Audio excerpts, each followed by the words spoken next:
feel some type of way. So the type of way you could be feeling is excited and happy. The type of way you could be feeling is frustrated and disappointed.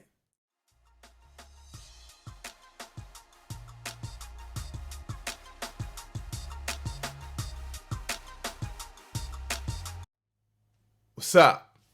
How you doing? Welcome back to A Moment of Clarity with yours truly, Aaron Thomason. I'm super excited that you're with me, but I'm curious that you bring somebody with you. All right, listen, let's jump into this thing. I want us to think through this concept I heard over the last week, which got me stuck a little bit, but it is super empowering when we think through it, is that we create our world based on our words. That in essence, your world is based on your words, a world of words, right? Think through it. As a kid, one of the words that I loved to see was McDonald's because it was represented by them golden arches. Words that I didn't like to hear is "you're grounded" because that meant that my freedoms were missing.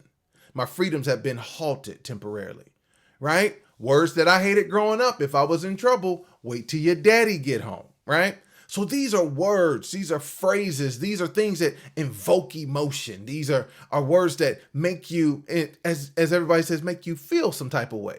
So the type of way you could be feeling is excited and happy. The type of way you could be feeling is frustrated and disappointed. But the question is, what do you do with your words on a daily basis? And see, most of us have to be honest, is that a lot of the words that we use are negative because they're part of our self-talk, because going into the scriptures, now I'm probably going to reference a few of them on this one, is out of the abundance of the heart, the mouth speaks. I know what you think of you. I know how you feel about yourself and your situation, because what comes out of you are the words. Because see, what's in you is going to come out of you, right? And so that's part of what I want us to think through. What is the world we're creating with our words? Because also scripture teaches is that power of life and death is in the tongue. So are you speaking life? Are you speaking death? Right? Where are you giving yourself the ability to be able to navigate with people around you on your job, in your home, with your family, in your community, in your churches and everything else? What world are you living in based on your words and your language? That's the thing that you got to determine. You got to be able to determine and watch the things that you say, because because it has to. The words that you say have to come back some way at you. If you're negative to somebody who might be having a bad day, don't be surprised if they cuss you out back. And the one thing we got to remember with words is that words are free, but the impact is expensive. I want you to think about that for a second. The words we say are free, but the impact that they make are very expensive. So the question is, are you having expensive damage, right? Are you making expensive upgrades? Those are the things that we got to answer this week that I want us to start with, because we're almost halfway through the year and many of us are still caught kind of in this buffering space that we haven't moved past because we're stuck on our words. All right. Okay. So here's what I want us to think through this week, right? I want you to think through three things. First of all, one, I want you to be very intentional to listen to yourself, be conscious to what actually comes out of you.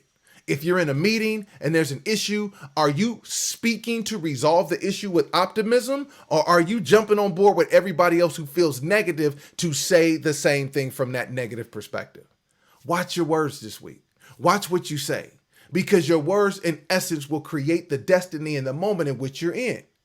And you don't want that moment to be longer lasting because of what you say in here, which actually starts to manifest itself out there.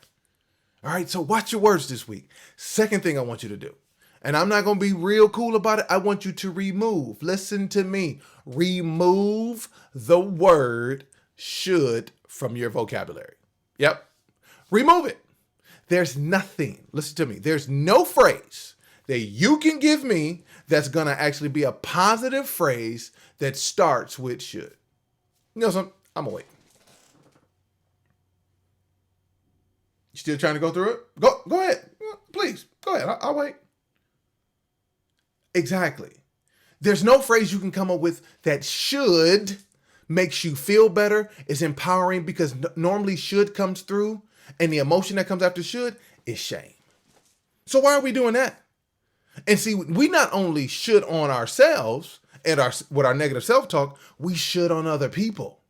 So guess what? We're not just shaming ourselves all day, we're shaming other folks. And nobody likes to be around that group of people that's in shame and their energy's down and they're disheartened.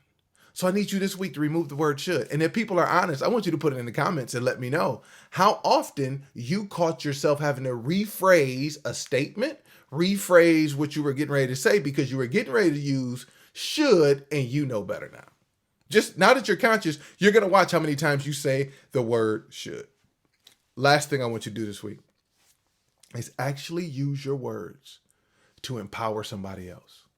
Yep, you're going to come across. Now that we talk about this, it's like when you first buy a red car and then all of a sudden your red car you see all over the road. I want you to now be paying attention for moments to encourage somebody this week. Yep, that somebody is going to be discouraged in that meeting. Somebody's not going to look the best. Maybe it's your spouse that might be a little frustrated about something that's going on. Maybe it's your kids. Maybe it's a friend of yours. I want you to listen and watch for opportunities to use life this week, not death. Use life to allow for what comes out of you, the abundance of your heart, to speak power, to speak encouragement, to speak excitement, to speak hope and opportunity. I want you to do that. I want you to do that this week. So as you're watching your words and your self-talk and what you say to yourself and how you communicate outward in meetings and situations, I want you to watch that. 2, I want you to be able to remove the word should from your vocabulary this week. Remove it. If you are conscious and do it enough, you'll watch it automatically overnight. Your self-talk and what you say to others gets better. Why? Because there's nothing positive that comes after should in any phrase. Only shame. Last thing, number 3, I want you to do is take a moment, examine around you, and empower somebody else this week with your words. Yep, be positive. Give them a can-do attitude. Allow for them to be able to see that though it might be partly cloudy, but there's also partly sunny. Maybe that the glass is half empty, but you get a chance to talk about it's half full. And maybe the fact that you even got a glass to put water into it. I want you to help people be able to see that because life is tough enough. And when you're too busy in your head, you create a perspective that you might need a little help to reshape, reframe, and to see it better. And we can do that and create a positive world based on the words that we use, the words that we think, and how we help each other through the world around us through our words. I'm super excited. I am super excited that you jumped on board again. Do me a favor, tell a neighbor or friend, don't be selfish, but subscribe and put in the comments and allow for me to be a part of your journey this week to see if you remove should. People that you're encouraging, let's have these stories. Let's talk about this because I'm super excited to hear what world we create with our words. And remember this, as I always say, is that, listen, we are in this together. And the only way we're going to get through this is if we stick together.